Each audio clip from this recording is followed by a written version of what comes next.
Hello guys, and welcome back to this channel. Where today guys, I'll be showing you how to add special assistant services with Eurowings. So guys, the first thing that you of course need to do is go to Google and type in eurowings.com. After that, you just need to go and log into your profile or register to Eurowings if you haven't already done that, of course. But now guys, let's see what we actually have in front of us here. So as you can see in the top side of the screen, we have the Explore, Book, Information, Flight and Hotel, My Trip, and Check-in. In the top right corner, we have your profile and everything about it. And in the bottom of the screen, you can go and book your flight. But now, guys, let's see how you can actually go and add special assistant services with Eurowings. So go to, of course, the website and into your Eurowings account using the email and address. So go to the My Eurowings.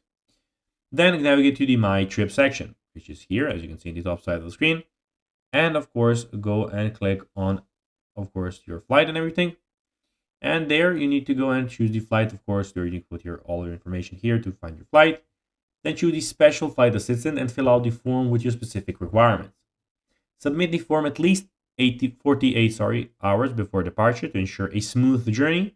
Eurowings offers various services for passengers with disabilities or limited mobility, such as wheelchair transport, assistance during boarding, and transport of assistant dogs. So guys, that will be everything for this video. I hope that you found this video informative and entertaining, guys. If you did, don't forget to like this video, share it, subscribe to the channel, and put the notifications on, as guys, this really helps us grow our channel. So if you have a few seconds, it will be pretty cool if you could do this for us. So guys, that will be everything for this video. I hope you enjoyed it. And guys, as always, I'll be seeing you in the next video on this YouTube channel. Bye guys.